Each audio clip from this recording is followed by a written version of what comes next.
akan bertanding dalam Piala AFF 2020. Judulnya 2020 ya, karena memang 2020 tertunda oleh pandemi dan baru bisa digelar sekarang. Timnas Indonesia yang akan segera berkiprah di Piala AFF 2020 dan tentunya juga dibebani target untuk juara. 30 pemain disiapkan oleh pelatih Shin Tae-yong. Ini di tengah keterbatasan karena untuk timnas yang dikirimkan ke Piala AFF itu diberikan aturan bahwa pelatih timnas hanya boleh mengambil maksimal 2 pemain dari satu klub. Dengan batasan-batasan itu, bagaimana peluang Indonesia? Mana peluang Indonesia di Piala AFF 2020 yang sudah digelar sejak hari Sabtu yang lalu ya, dengan pertandingan pembuka itu antara Thailand melawan Timor Leste di grup A yang dimenangkan oleh Thailand 2-0. Kemudian diteruskan tuan rumah Singapura melawan Myanmar yang dimenangkan oleh tuan rumah dengan skor 3-0.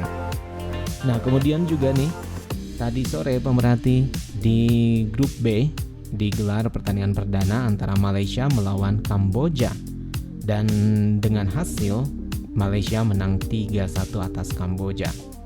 Indonesia tergabung di grup B bersama Malaysia, Vietnam, kemudian juga Kamboja dan Laos. Kalau kita melihat dari segi usia pemerhati, di grup B ini pesaing-pesaing Indonesia yaitu Vietnam, Kamboja, Malaysia dan Laos itu rataan usianya hampir sama ya. Semua rata-rata berusia antara 20 tahunan ya, di kisaran 20 tahunan. Indonesia hanya membawa satu pemain senior yaitu Victor Igbonevo yang usianya sudah 36 tahun. Kalau kita melihat secara lengkap, ini kebanyakan pemain-pemain Indonesia berada di kisaran usia 20 tahun, antara 22 sampai dengan 27 tahun. Ini skuad muda yang diboyong oleh Shin Tae-yong dan diharapkan tentunya meraih gelar juara di Piala AFF kali ini. Untuk meraih gelar juara tentunya Indonesia yang pertama harus lolos dulu dari fase grup dengan setidaknya menjadi posisi runner up, dengan menempati posisi runner up di grup B pada akhir babak grup ya. Tapi tentunya kita lebih menginginkan Indonesia tancap gas sejak pertandingan pertama dan di akhir babak grup bisa menjadi juara ya, di peringkat juara grup di peringkat pertama. Indonesia akan mengawali perjalanan mereka di Piala AFF dengan melawan Kamboja pada 9 Desember mendatang. Kemudian Indonesia akan melawan Laos pada 12 Desember, lalu melawan Vietnam pada 15 Desember dan Malaysia pada 19 Desember. Ya, secara kasat mata saja kita udah tahu yang akan menjadi lawan berat adalah Malaysia dan juga Vietnam. Kuda hitam Kamboja, karena Kamboja ini dilatih oleh Ryu Hirose dan juga Keisuke Honda ya, yang malang melintang di persepak bolaan Eropa, dan dia sejak beberapa tahun terakhir memang ditunjuk menjadi pelatih Kamboja. Sejauh mana peluang Indonesia dari hasil uji coba kemarin ini cukup ya, bisa dibilang cukup optimis ya, karena dalam uji coba yang digelar sebanyak 2 kali di bulan November yaitu lawan Afghanistan, meskipun kalah ya, tapi di situ permainan Indonesia cukup menjanjikan, dan pada uji coba yang kedua melawan Myanmar Indonesia berhasil menang 4-1. Ini pertandingan yang digelar pada 25 November yang lalu. Kemudian di bulan Oktober ya, Indonesia berhasil menang melawan Taiwan ya. Kemudian juga dalam 2 pertandingan, yang pertama 2-1 melawan Taiwan dan yang kedua berhasil menang 3-0 atas Taiwan. Ya, dari 4 pertandingan tersebut dengan 3 kemenangan dan 1 kekalahan, Dixan rasa ini cukup untuk menjadi bekal turun di Piala AFF 2020.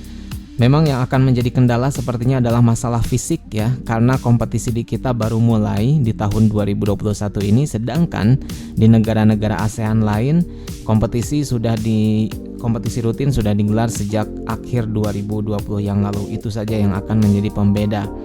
Kemudian juga di lini depan. Nah, di lini depan ini agak ya yang harus lebih diasah ya.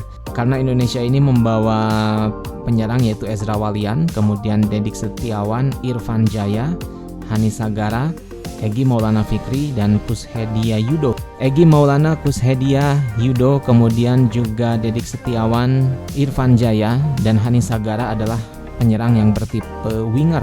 Satu-satunya penyerang yang bisa dijadikan target man adalah Ezra Walian ya.